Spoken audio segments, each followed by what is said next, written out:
Assalamualaikum warahmatullahi wabarakatuh. Pada mata kuliah resolusi konflik pada kali ini kita akan membahas tentang tahapan atau siklus konflik ya. Jadi konflik itu tidak terjadi begitu saja ya, kalau orang Jawa bilang ujuk-ujuk ya. Misalnya anak-anak melihat ke pengadilan agama di mana di situ ada banyak pasangan yang mengajukan divorce ya, perceraian ya.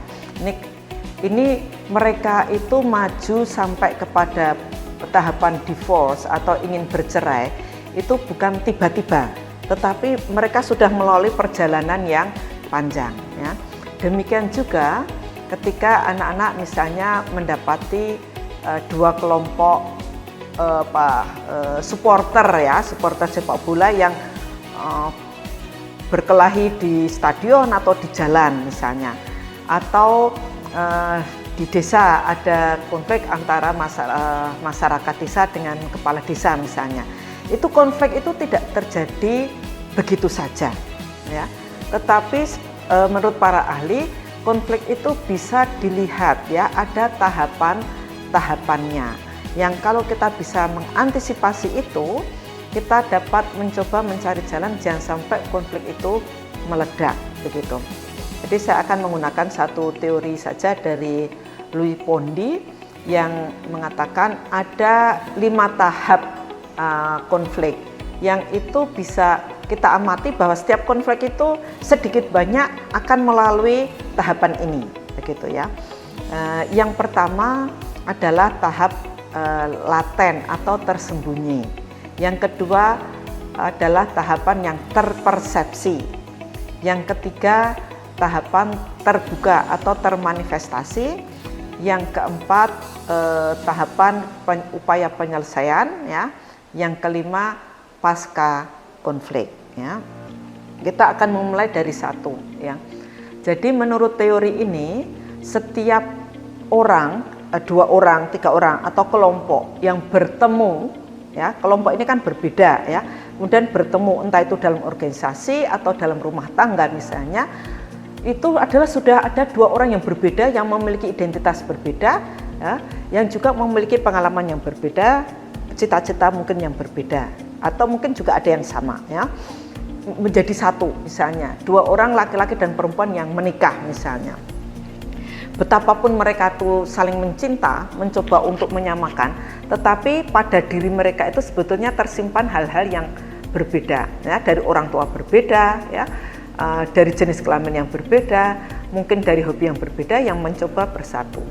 Nah, dalam proses itu sebetulnya sudah ada apa yang disebut konflik laten ya, karena perbedaan itu, tetapi belum muncul. Jadi ini masih potensi menjadi laten. Kemudian kalau 2 orang itu sudah mulai bergaul ya, misalnya sudah berumah tangga, itu kemudian mulai masing-masing mulai persepsi tentang yang lain, tentang perbedaan itu semakin kentara.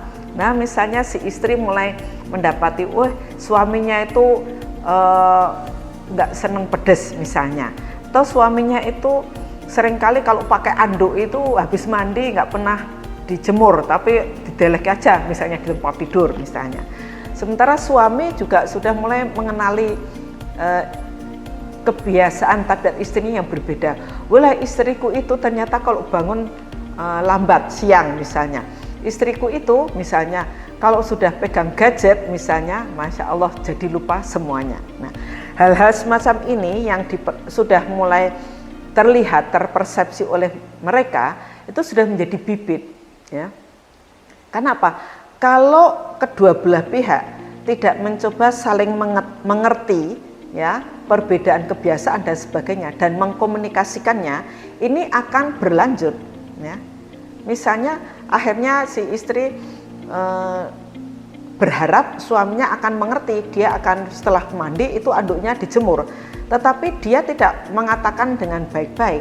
Jadi setiap kali ya terjadi si istri berharap suami mengerti, tapi karena suami itu nggak pernah diberitahu ya nggak ngerti gitu.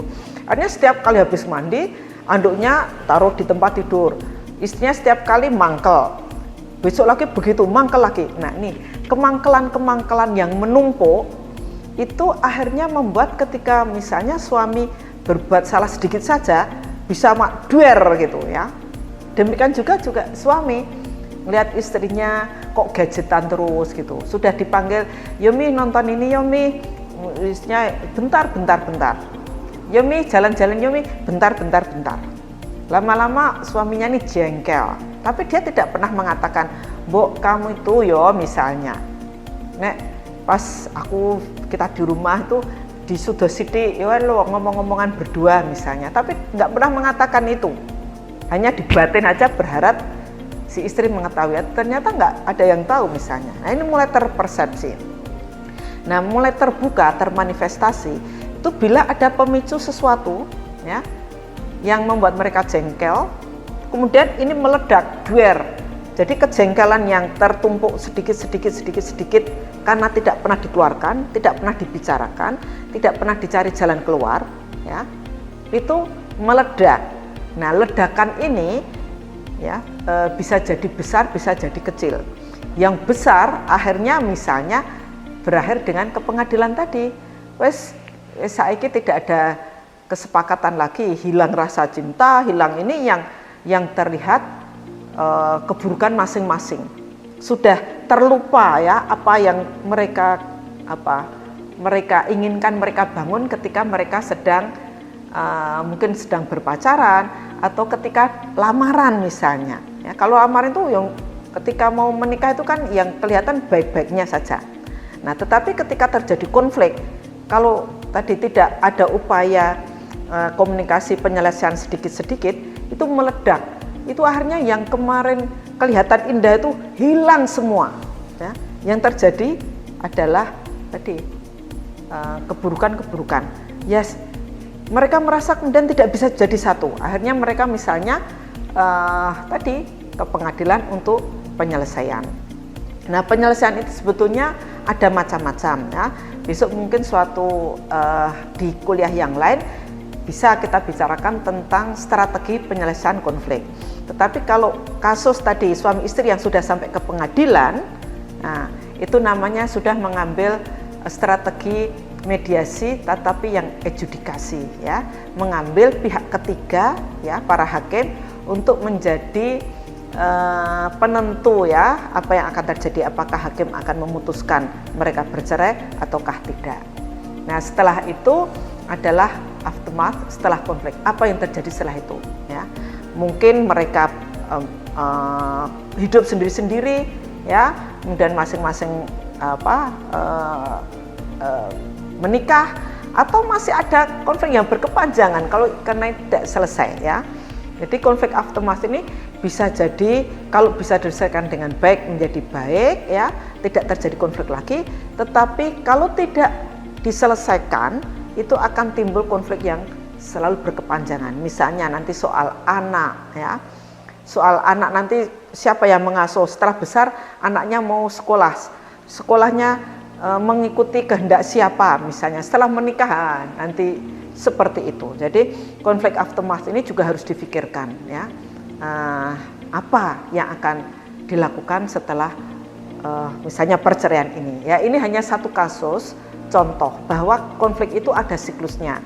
Nanti anak-anak silahkan kalau ada konflik itu silahkan diteliti ya, mulai dari latennya itu apa, potensinya itu siapa, ataukah itu karena teori identitas, ataukah karena individu, ataukah karena transformasi, ataukah karena perbedaan kepentingan dan sebagainya. Kemudian mulai terpersepsi itu letupan-letupan apa yang muncul ya, yang dianggap satu sama lain itu tidak kompatibel, yang berlawanan. Kemudian pecah ya, terjadi pecah konfliknya itu terbuka ya, termanifest itu bentuknya seperti apa menjadi perdebatan, menjadi antem-anteman, apa-apa. Kemudian setelah itu penyelesaian seperti apa, karena orang kan tidak selamanya antem-anteman juga, pasti ada upaya penyelesaiannya, apakah penyelesaiannya dengan cara apa. Nah, strategi penyelesaian itu akan menjadi topik perkuliahan yang berbeda begitu ya. Saya kira demikian untuk siklus atau tahapan konflik ya. Mudah-mudahan anak-anak bisa menggunakan teori ini untuk mengamati dan juga untuk mengantisipasi supaya jangan sampai konflik yang kecil itu menjadi besar, tetapi dapat diselesaikan misalnya pada tahap terpersepsi misalnya, sehingga konflik terbuka dapat dihindari atau dikecilkan atau diubah menjadi konflik yang lebih produktif ya. Bukan produktif nanti banyak konflik, tapi konflik yang memberikan dampak positif ya. Demikian, assalamualaikum warahmatullahi wabarakatuh.